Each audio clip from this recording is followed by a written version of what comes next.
Welcome everybody to Game 3 Luxury here on the blue side, Flash on the red, Middlecott and Rebel Fox on the cast for the third time today. Yeah, analyst that's a little bit split there, Rebel. Who are you backing?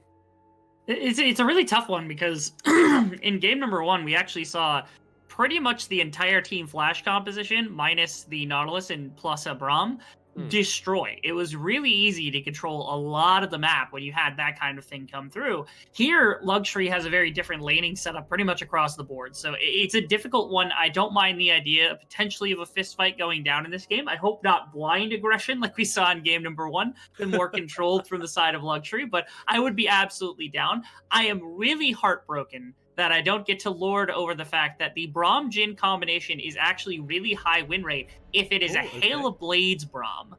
But it's not. It's a Guardian Braum. And so that means you can't stack. Like Braum doesn't need an ADC when he's got the Hail of Blades, so all you need is damage, and that's what Jhin has in spades. So it's unfortunate that you're not going to be able to stack the concussive blows as easily.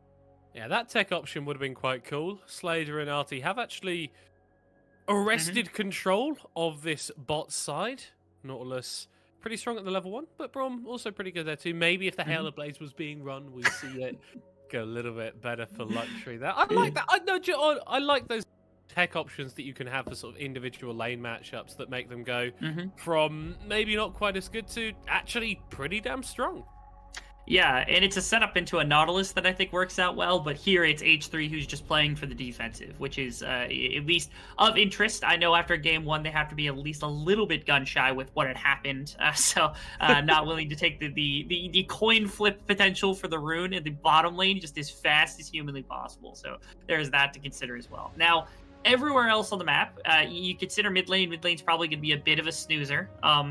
Likely that No-Go obviously gets a massive amount of push into the Akali, not only being the range champion, but just having more wave clearing in general prior to the level 9 when the Q finally gets fully upgraded. And even then, I mean, up until that point, you're just lost so much time that it's not going to be worth it for the Akali. So No-Go probably has a bit more influence over top of the map.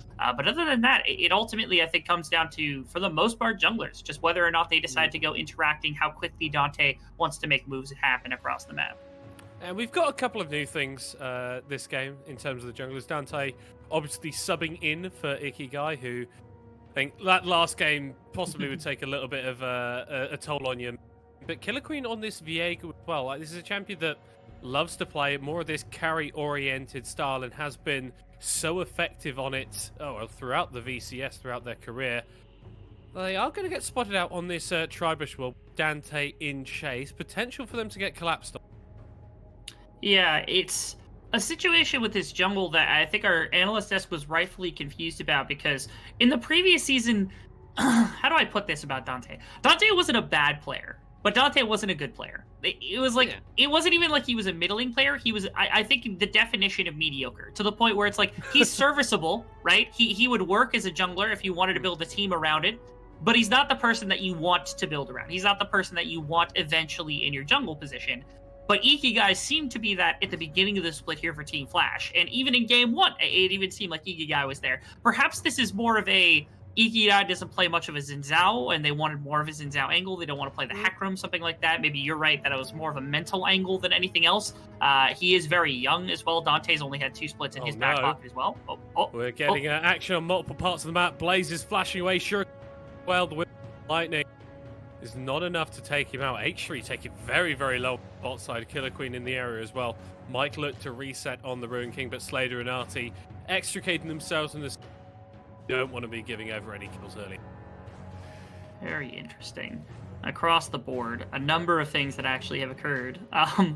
First off, I think Dante, I think at this point now is level 4, but for a moment there had 6 camps under his belt, but was still only level 3, and I think might have missed a wolf somewhere, or maybe missed like a Krug at some point, but something is causing a problem. I want to go back to Killer Queen, because obviously Artie is on his lonesome here underneath of the bottom tower, perhaps. Yeah, I don't think you go for that one. If H3's got a health bar, maybe, but yeah, perhaps. When it's throwing a Winter's Bite and then just like taking super low, it's not the one that you want to do. That's a pretty speedy interrupt stop there by Artie there. Just making sure that Vic can't re-kill optimally, and gives an opportunity for him and Slater to push out this wave and try and deny a little bit of CS to that tower. Perhaps a little bit of CC or PTSD coming out because of the Nautilus pick underneath of the bottom tower early on in the game. The dive from game number 1, things didn't go exactly their way, so not the best play. And you have a Viego over a Jarvan. It's a very different type of champion. Viego, also in fairness, he's level 4, level 5 actually in this particular case. So I think it would have gone fine even if you trade 1 for 1 there. But the problem is like how long can Artie stall that because he has the flash. He's got like plenty of CC to work with, so they just bail on that play, and it does give over Team Flash the Dragon, because of course this push led to the backing of H3 and Killer Queen both in tandem with one another, and it meant that after Slater returns from his kind of leaving of the laning phase, going back to base and retrieving of whatever he needed, that the redeploy was faster from Team Flash. So they just get to snag on a chance of a back timer.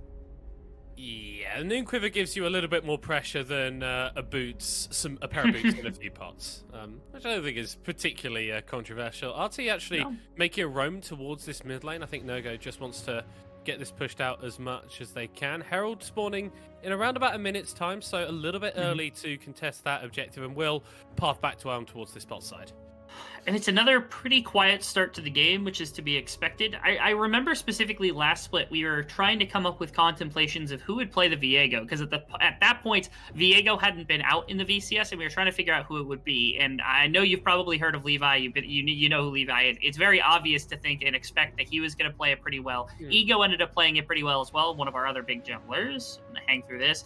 But Killer Queen was also up there. The strategy that Lux employed with it was one that they really hadn't gone back to for a very long time, one they hadn't shown all that many times throughout the entirety of this split. So the first time they pulled out the Viego, we had our contemplations. We were like, this isn't really this isn't a Killer Queen champion. It's not Talon. It's not like a Jarvan type. He's not pushing, pacing. But it ended up not mattering because Killer Queen is just a talented player altogether, and he was able to make the damage work. And so a game like this where he's just farming out, he's kind of being this big damage source for his team, and eventually he's going to have a chance to play into like skirmishes and team fights. I think it bodes extremely well for what he wants to do on the champion.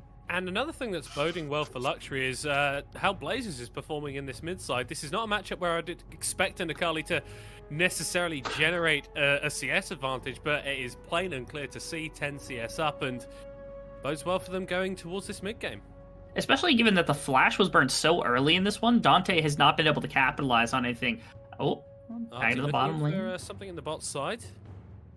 3 stacks of the concussive blows down onto that Nautilus. Has the depth charge available, but Killer Queen is sniffing something out here. If Slater and RT overstep like they are doing just now, they could get heavily punished, but not before H3 taken down.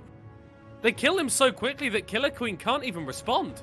Yeah, there's not even like a shield thrown up, I think, right there from H3, just because the CC was really quick from Artie. Got to give props to that one for the Nautilus being able to chain it so quickly together that there was no chance for counterplay from Killer Queen, who roamed the area and was able to get something. I want to see just how quick that this was.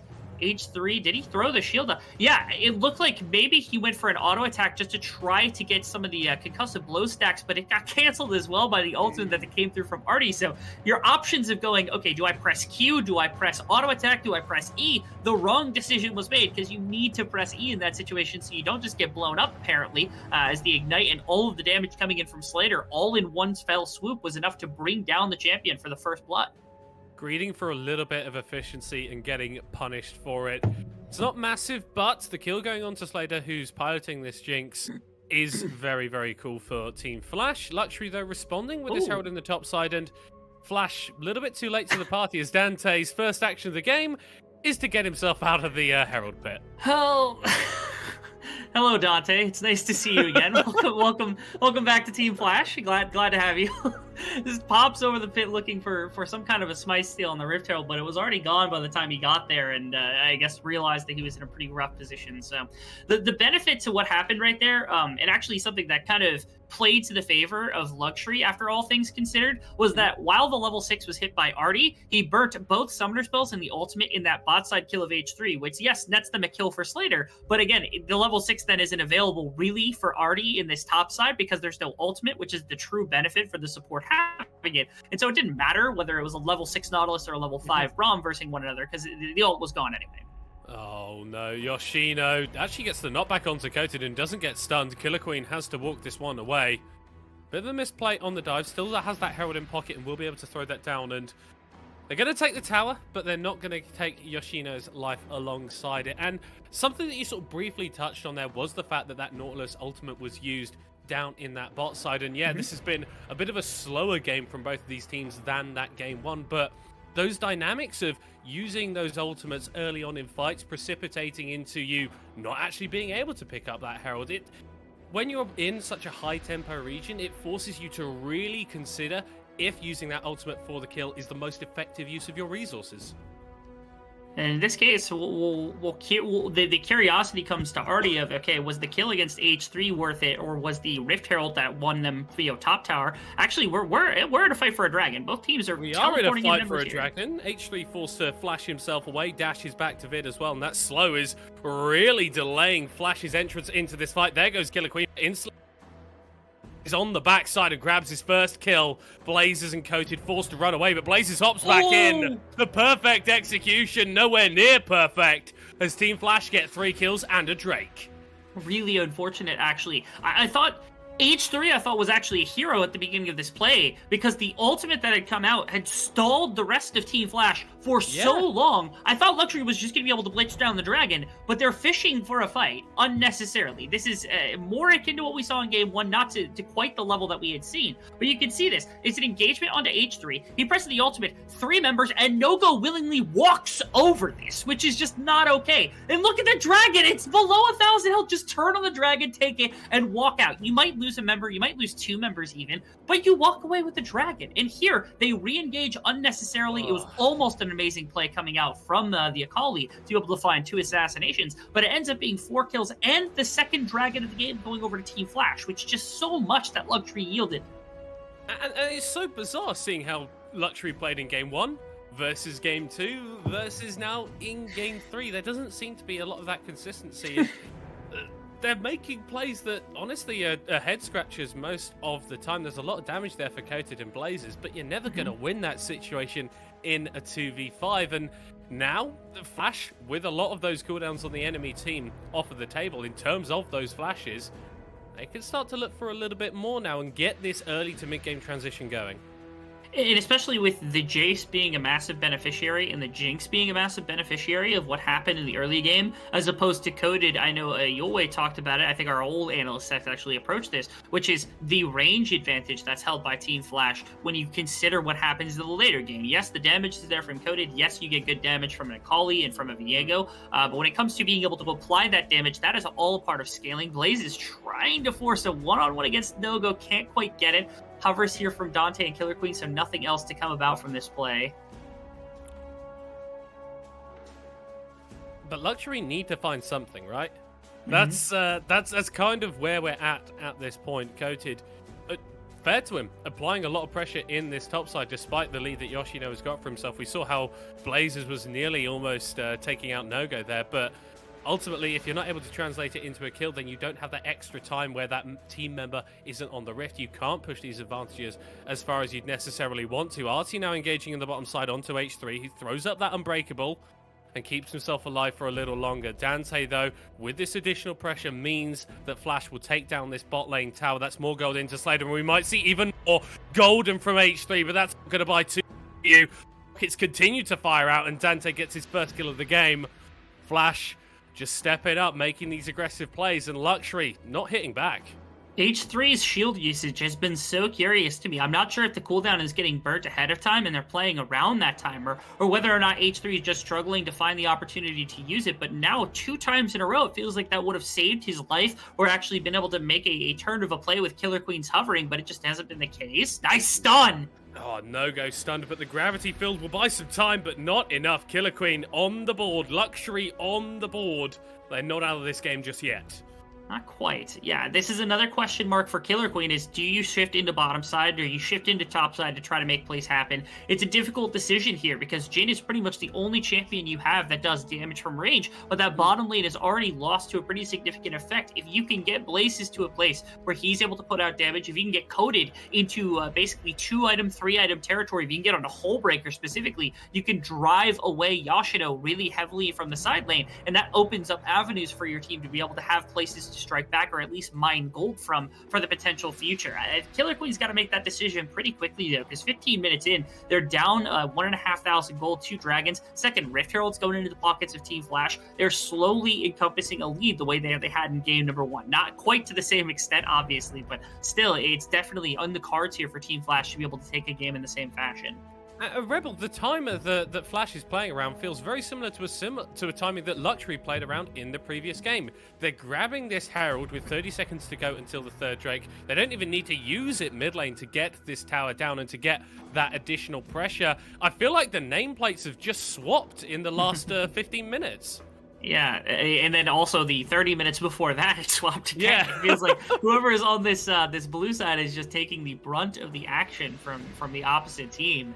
And the swap coming in through from Team Flash, we were questioning whether or not Dante was actually going to have a massive impact. I don't think it's been humongous. I feel like Geeky Guy wouldn't have actually made too much of a difference as to whether this game was going right or wrong, but here we are. The charge into the mid lane doesn't actually account for all that much. The eye gets tagged. Blazes gets away as well. They're walking back. They've got control of this entrance of the river, but again, you have to be careful not to get pinched against the wall because, again, it's a low-range composition from Luxury. You don't want to give them the ability to fight you. You really do not, but that might just happen nonetheless. Blaze is actually going through that Hextech onto the That's backside awesome. as Artie is taken low right at the beginning of the fight. Will be the first kill as in goes Cody, continuing to dive forward onto Dante. Luxury, they somehow find the play and they're going to be able to find this Drake. Blaze is kiting off on the other side of the fight, but will just escape. That was a bit of a weird one from Luxury. I feel like they kind of got away with murder there. Yoshino and Slater are kind of trolling right now. Yeah. they boxed out Blazes and then they go chasing the Akali after the blind or after the Shroud had already gone down, after the Shuriken flip had gone down. They just turned with the rest of their team and Akali can't really join this fight. There's no real way to do it. You can see it on the right side. Look, Yoshino and Slater not throwing good damage. That's your Jinx. That's your team fighting damage. This whole time, Dante and Nogor are like, guys, over here, guys, please help. I don't know, what possibly could have possessed them to do that? Because that was so strange. They're just sort of vibing there. They just got the AirPods in, not listening at all. Yeah. But it feels like that is a crucial departure from the previous game. It is. It's no third Drake for Flash. They lose the fight, so that sole win condition, that potential, going to take a little bit longer for them to achieve that, which gives more time for Blazes and Coated to pick up these items, gives more time for Vit to... he's not going to be a massive hyper carry on this gym, but the burst that he can throw out against what is ultimately a very, very squishy composition from Flash is still significant. There's more time for Luxury now in this game that they really shouldn't have had.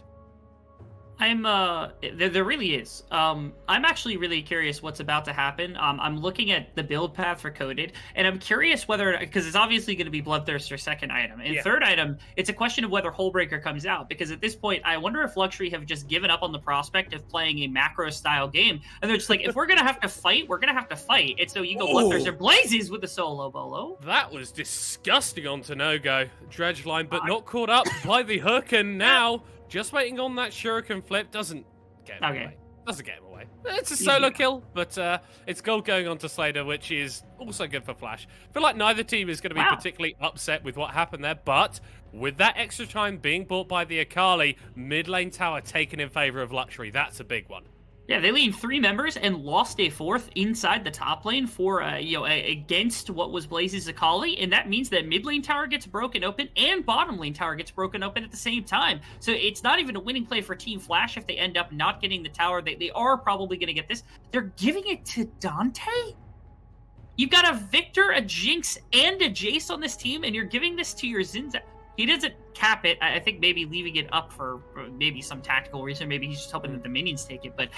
What a strange decision to have your Jinx actually commit to the kill on top side and then not just leave Slater up there to collect the tower goal. That just seems like free goal. That's a really strange decision once again. Why are we getting this? Why are we getting these really weird calls from both these teams to do these things? I think because fundamentally these are a couple of teams that have had disappointing splits. I think it's fair to say, like, we could have seen more from both of these teams, right? And these macro mistakes, I think, are possibly emblematic of the situation that they find themselves in, sort of towards that mid-lower side of the table.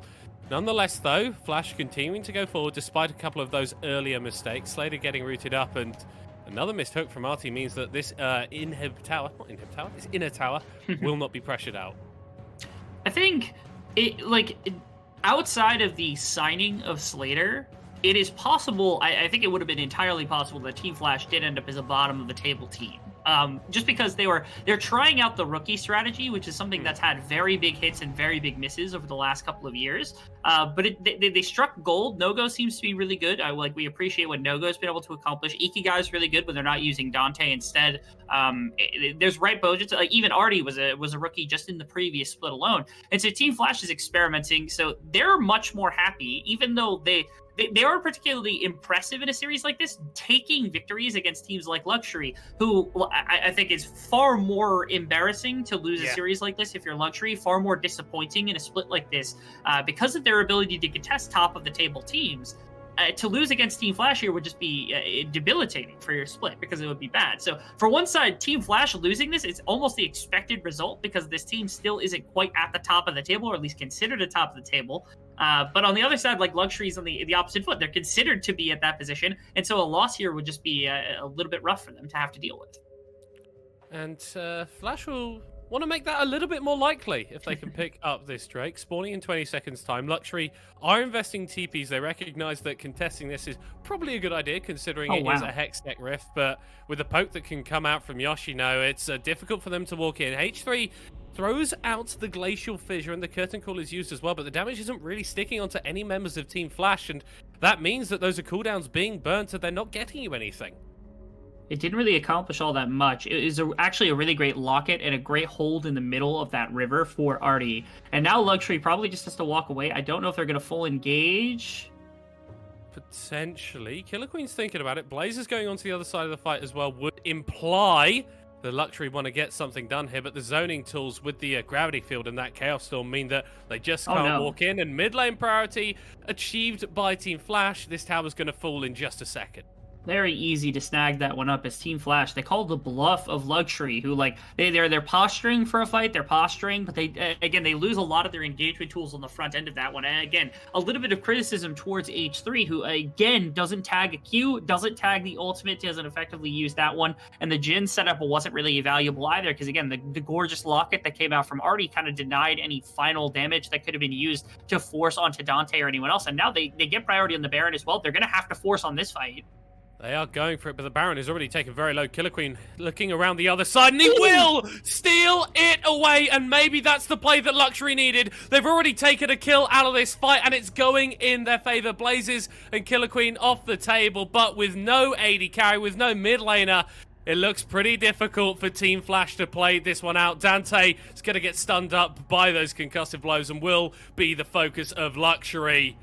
They needed to make a big play, and it came from that man in the jungle, Killer Queen. That's a massive splash coming out from Luxury right there. The ability to steal a Baron away, right? It's one that doesn't pop up oftentimes, but right there, the saving grace of this team, Killer Queen, who's been this massive kind of turnaround from his first split, where we got him, he was splitting time with a jungler named Sorn, and he wasn't able to, he finally took the spot after enough time, and he came into his own in the previous split. And you see here, that's a heroic play to be able to snag that one away and force this situation where even the fight afterwards really goes heavily into the favor of Luxury after the Baron steal. The Baron steal alone would have been enough for this team to hang their hat up and say, okay, we've got ourselves back into this one, but the fight afterwards, everything is just cherry on top of the ice cream. It's a fantastic move from Killer Queen, and everything else that gets thrown into Blazes and into Vit and into Coded is more damage to stockpile. They know that he's here. They are going to spot him out now. Artie with that stun, and Blazes a little bit on the wrong side of the map will dash into the Super Mega Death Rocket. Bit of a weird one there. Yeah, Blazes is a little bit, he's taking a liking to taking that. He's getting a bit hyphy. He's getting a bit hyphy. little bit. That's to say the least. That was some game one shenanigans right there. But, thankfully, we did not have Hextech Rift for that, because that would have been an absolute disaster. But in this case, yeah, just gets a bit hyphy. Wasn't expecting there to be a ward. Wasn't expecting defensive vision around specifically that area of the map. And now Team Flash, they're actually going to attack H3 and Vit. There's coverage from Killer Queen. They pull off at the last possible second. I love on the opposite side of the map that Coded is able to kind of flex into Yoshino, because he's extremely powerful with this sustained build. If he's got a Hull Breaker, that'd be cool too, because that means that there's no side lane potential for No-Go or Yoshino into this Graves. And the defensive bottom lane holds as well, so it just ends up being the kill traded for the tower. Indeed. And Luxury sort of stabilize themselves in this game. Next couple of minutes are going to be crucial, though, because Team Flash are still on that Hextech Soul, and even if Luxury, with all the good things that they've done in the past few minutes, don't pick that one up and give the Soul over to Flash, then I think the power level swings back the other way, and even though they drop the ball around that Baron, Flash would still find themselves in the advantage. It's a really interesting situation, but especially when you're considering the range advantage that's held from the side of Team Flash. Not only is it easier to use the Hextech Soul, because we don't get to talk about the power of what the actual like soul point does for teams, but the fact that it's a melee or a very low range composition means that it's much more difficult for them to get away when you talk about the AoE slow. The damage isn't huge, but it's impactful inside of a fight. But the big thing again is like if Luxury's kind of groups together looking for something. Oh, this is a little bit too far forward. Dante will charge onto him. The curtain call used once again very, very early in the fight, so it's not going to be there on the back half. 50 seconds until that Drake spawns. Coated has completed 3 items. Not the Hull Breaker, the Infinity Edge Rebel. I think that kind of illustrates what sort of style he's going to be playing towards. But Luxury are quite split around the map, and that means that if Team Flash are able to stay as a group and able to pick someone out, then maybe with that advantage, non-even numbers fight, they can pick up this Drake. But Luxury, grouping together as a 4 in this bottom side of River, do not want to give this up. You got a good amount of division here for Blazes to make sure he can walk in and potentially find a nice flank. He's going to find the ward that would spot him. He's in the back. Yeah, Crescent Guard already used by Dante very early as he's taken to 30% HP. Coated now. Forced to ult defensively to get himself back away from that fight as Artie's going to get taken low, but Killer Queen is going to be the first kill of the fight. No reset for that Viego as Blazes goes golden right in front of 4 members of Flash. Health bars are low for Luxury. They're pretty low for a couple members of Flash as well. Can Coated make a hero play? Artie tagged up there with the Deadly Flourish. TP is going to come through from Blazes. And Luxury haven't given up on this fight. Drake is still low though. The Soul does go over to Team Flash, but what can Blazes do on the backside? He's in a 1v4 in that Shroud, and he's not going to get a kill. No. The shock blast is huge, and it was looking so good for Luxury for so damn long. But all it took was a couple of oversteps around that Drake, and Flash are just going to be able to wipe them up. Coated heals for a fair bit with this Infinity Edge of the Bloodthirster, but he's not going to survive through the birth from Yoshino. And this push in the mid lane means that Flash, maybe they can grab a tower here. And it's so upsetting because the number of times that we've seen in this game where H3 has lost cooldowns and they've been able to capitalize on it. They've been able to punish the time. What are we seeing? Killer Queen, what are you doing here, buddy? Dante flashing forward, but he's going to turn around onto No-Go! Oh my word, this guy's insane. He's going to get the resurrection. He said gravity, not going to buy enough time, but somehow that was a 1-for-1. He pulls 1 kill, which is really, really kind of amazing here. Look at Blazes on the back line, trying to find a little bit of a pick into Dante. I'm curious, the ultimate got used right as the E also got used, and it kind of got burned at the beginning of the fight. Again, it's another cooldown that was used by the side of Luxury that could have gotten so much work done. Imagine if Blazes has this ultimate, not at the beginning where it does no damage, but right here. Imagine what the ultimate could have done. You could have burnt down Dante, No-Go, Slater potentially, and 3 members fall. But instead, everybody is low on the side of Luxury. They can't really infringe. Coded wants to go in so bad because all he needs is 1-2 auto attacks, but it's so easy to zone him away. It's so hard for him to make this happen. And Blazes, again, no ultimate, doesn't really have the full stopping power yet to be able to clean up that many members, and it's so close again. That getting brought down, everybody else getting chased down was just kind of again, it's a cherry to the ice cream topping that was the soul point that Flash has actually taken. And as we jump out of that replay, we see Luxury trying to contest Flash around this Baron. They do get the first kill of the fight, but they're not going to get the Baron, and I don't think they've got a hope of winning this best of series. Oh, wow. Killer Queen goes golden over the wall, gets zapped in the face by Slater as Vit is just being run down. The last member standing, Blaze, is able to find a trade kill back, but that's an ace for Flash. That's a Baron for Flash, and they're going to take this series. All too easy for them to now walk it down mid lane. At minimum, they're going to be able to snag the inhibitor. I think they've got enough of a wave. The Baron buff alongside everything else should be able to win it for them.